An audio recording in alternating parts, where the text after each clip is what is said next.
প্রজন্মকে আলোকিত করা এক প্রজ্ঞাবান ব্যক্তিত্ব, বামধারার রাজনীতিবিদ, লেখক ও চিন্তাবিদ বদরুদ্দীন ওমর। ৯৪ বছর বয়সে শেষ হলো তার আলো ছড়ানো জীবনযাত্রা।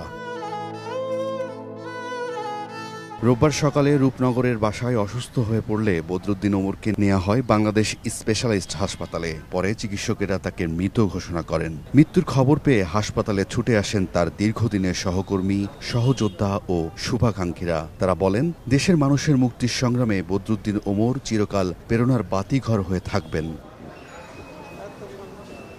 বেলা ১১:১২টার দিকে তার মরদেহ লাশবাহী ফ্রিজিং গাড়িতে বাসায় নিয়ে যাওয়া হয়। সোমবার সকাল ১০টায় বদরুদ্দীন ওমরের মরদেহ নেওয়া হবে কেন্দ্রীয় শহীদ মিনারে। পরে জুরাইন কবরস্থানে বাবা মায়ের কবরের পাশে সমাহিত করা হবে। ঢাকা বিশ্ববিদ্যালয়ে খণ্ডকালীন শিক্ষকতা দিয়ে শুরু। পরে রাজশাহী বিশ্ববিদ্যালয়ে সমাজবিজ্ঞান বিভাগ প্রতিষ্ঠা করেন বদরুদ্দীন ওমর। তার হাত ধরেই রাষ্ট্রবিজ্ঞান বিভাগেরও যাত্রা।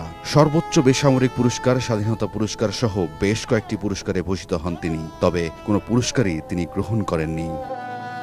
৯৪ বছরের বর্ণাঢ্য জীবনের ইতি টেনে রেখে গেলেন চিন্তা, দর্শন আর সংগ্রামের অনুপ্রেরণা। বিদায় বদরুদ্দীন ওমর, বিদায় এক আলোকবর্তিকা।